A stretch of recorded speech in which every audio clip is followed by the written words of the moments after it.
The closest analogy I can give to what a great leader is, it's like being a parent.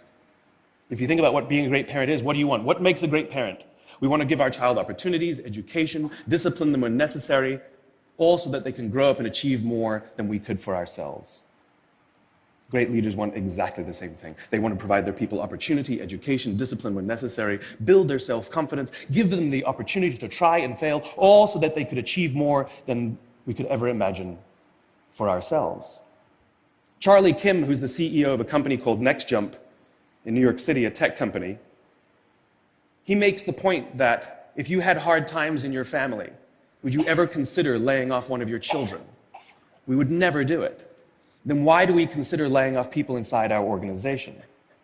Charlie implemented a policy of lifetime employment. If you get a job at NextJump, you cannot get fired for performance issues. In fact, if you have issues, they will coach you and they will give you support, just like we would with one of our children who happens to come home with a C from school. It's the complete opposite. This is the reason so many people have such a visceral hatred, sort of anger at some of these banking CEOs with their disproportionate salaries and bonus structures. It's not the numbers. It's that they have violated the very definition of leadership. They have violated this deep-seated social contract. We know that they allowed their people to be sacrificed so that they could protect their own interests. Or worse, they sacrificed their people to protect their own interests. This is what so offends us, not the numbers. Would anybody be offended if we gave a $150 million bonus to Gandhi? How about a $250 million bonus to Mother Teresa? Do we have an issue with that? None at all. None at all. Great leaders would never sacrifice the people to save the numbers. They would sooner sacrifice the numbers to save the people. Bob Chapman, who runs a large manufacturing company in the Midwest called Barry Waymiller, in 2008, was hit very hard by the recession, and they lost 30% of their orders overnight. Now, in a large manufacturing company, this is a big deal, and they could no longer afford their labor pool. They needed to save $10 million. So, like so many companies today, the board got together and discussed layoffs. And Bob refused. You see, Bob doesn't believe in head counts. Bob believes in heart counts. And it's much more difficult to simply reduce the heart count. And so they came up with a furlough program. Every employee from secretary to CEO was required to take 4 weeks of unpaid vacation. They could take it any time they wanted, and they did not have to take it consecutively. But it was how Bob announced the program that mattered so much. He said, it's better that we should all suffer a little than any of us should have to suffer a lot. And morale went up. They saved $20 million. And most importantly, as would be expected, when the people feel safe and protected by the leadership in the organization, the natural reaction is to trust and cooperate.